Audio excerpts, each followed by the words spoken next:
It is widely believed that if Donald Trump wins the presidential election in the United States, his administration will take a tough approach regarding China.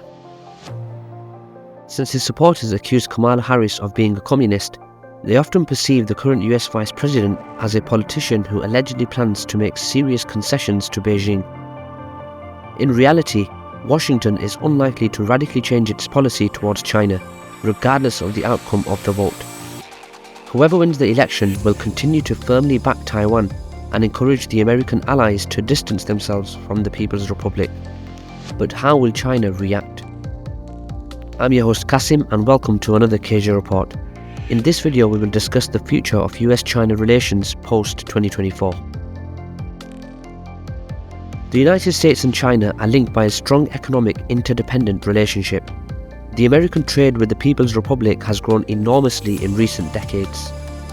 Today, China is one of the largest export markets for US goods and services, and the United States is the top export market for China. As such, the two countries can unlikely easily break up economic ties, even if they wanted to. That is why Donald Trump's idea of economic decoupling from China, initially launched in 2020, has never been fully implemented.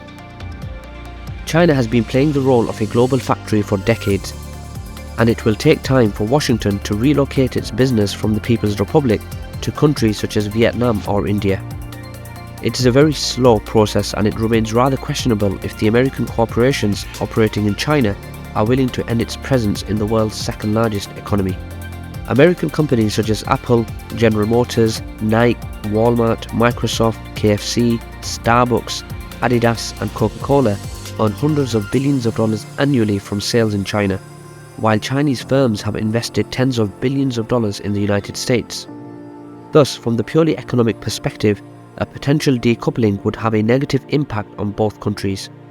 Quite aware of that, many leading firms from North America, the European Union and the United Kingdom, representing sectors including industrial and automotive, are maintaining a strong presence with mainland China.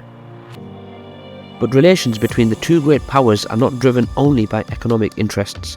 Taiwan is still by far the most sensitive issue in US-China relations. Trump has already announced his intention to withdraw from the Russia-Ukraine war and avoid entanglement in the Israel-Palestine conflict, which makes China apprehensive. But that is unlikely to happen, as the US military-industrial complex is the major beneficiary of both conflicts. Although it would undoubtedly benefit from a potential confrontation between China and Taiwan, as it would produce weapons to supply the self-ruled island, it is not very probable that policymakers in Beijing will decide to invade Taiwan in the near future. We are willing to strive for the prospect of peaceful reunification with the utmost sincerity and endeavour, China Binhua, spokesman of China's Taiwan Affairs Office, told a regular press briefing in Beijing. But we will never commit ourselves to renouncing the use of force, he said. No matter how many troops Taiwan has and how many weapons it acquires, and no matter whether external forces intervene or not, if Taiwan, dares to take risks, it will lead to its own destruction.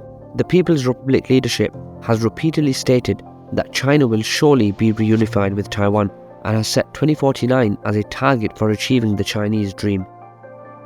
However, the crucial factor in this conflict lies not with Taiwanese and the People's Republic's leadership, but with the United States. Given its influence over Taiwan, the US could potentially initiate a war at a time that suits its own interests, while placing China at a disadvantage. At this point, Beijing likely aims to ensure that any further erosion of Sino-American relations does not hinder the Chinese economic growth. That is why China's policy towards the US will almost certainly continue to be a product of balanced deliberation. But if the US continues to provoke China, as it did in August 2022 when the US House Speaker Nancy Pelosi visited Taiwan despite warnings from Beijing, and the People's Republic does not respond seriously, it will appear weak in the eyes of its major geopolitical rival.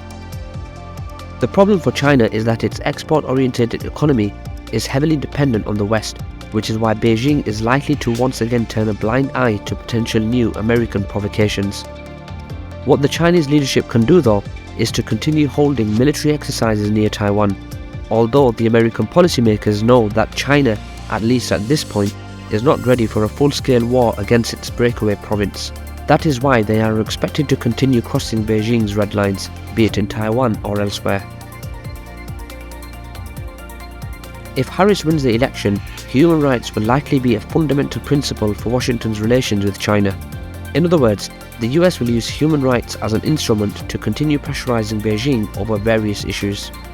Harris is also expected to maintain the Biden administration's approach, relying on tariffs and export controls to boost domestic competitiveness with China. Trump, on the other hand, reportedly aims to impose 60% tariffs on Chinese goods. His election poses a significant threat to China's regional and international political and economic ambitions. That is why some strategic planners in China seem to prefer the Democrats in the coming US elections, as they remain apprehensive of Trump's return. However, in July, the former US president said that Taiwan should pay for its protection to the United States, accusing the self-ruled island of stealing business from the American chip industry.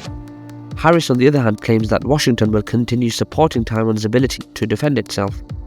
Such a rhetoric likely serves to confuse China, Washington's major geopolitical and geoeconomic rival. Such a rhetoric likely serves to confuse China, Washington's major geopolitical and geoeconomic rival. That is why no serious policymaker in Beijing has a favourite in this race. The People's Republic is fully aware that the United States, regardless of the outcome of the election, will continue targeting Chinese electronic vehicles and solar panels. From Beijing's perspective, such moves are an attempt to curb China's rise as a global economic power. China therefore fears that the US could eventually engage in an open trade war against the world's second-largest economy. Also, the US will likely continue taking serious steps towards weakening China's play for economic dominance. On the technology front, Washington could persist in gradually increasing pressure on the Middle Eastern nations' cooperation with Beijing, spanning from artificial intelligence, 5G networks, and chips to sectors like renewable energy technology and electric vehicles. That, however, does not mean that the Arab countries will completely halt their economic cooperation with China. They will likely be permitted to maintain limited business dealings with Beijing, provided these activities do not undermine US interests in the region. In a recent National Security Action survey of voters in key electoral battleground states, only 14% of the Americans listed China as the top national security priority for the next president. China has therefore not emerged as a key issue in this campaign cycle. For the average American voter, domestic issues seem to have a priority over the US-China relations. Thus, the perceived threat from China may not mobilize voter sentiment as strongly as in previous election cycles. One thing is for sure, regardless of who occupies the White House, US-China relations will remain characterized by geopolitical rivalry. In the foreseeable future, both Beijing and Washington are expected to avoid escalation, especially in sensitive areas like Taiwan. As a result, while competition will persist, a major strategy that prioritizes dialogue and diplomatic engagement will be essential to maintaining stability in the region and beyond. That's all for today, guys. Thanks for watching another KJ Report. See you next time.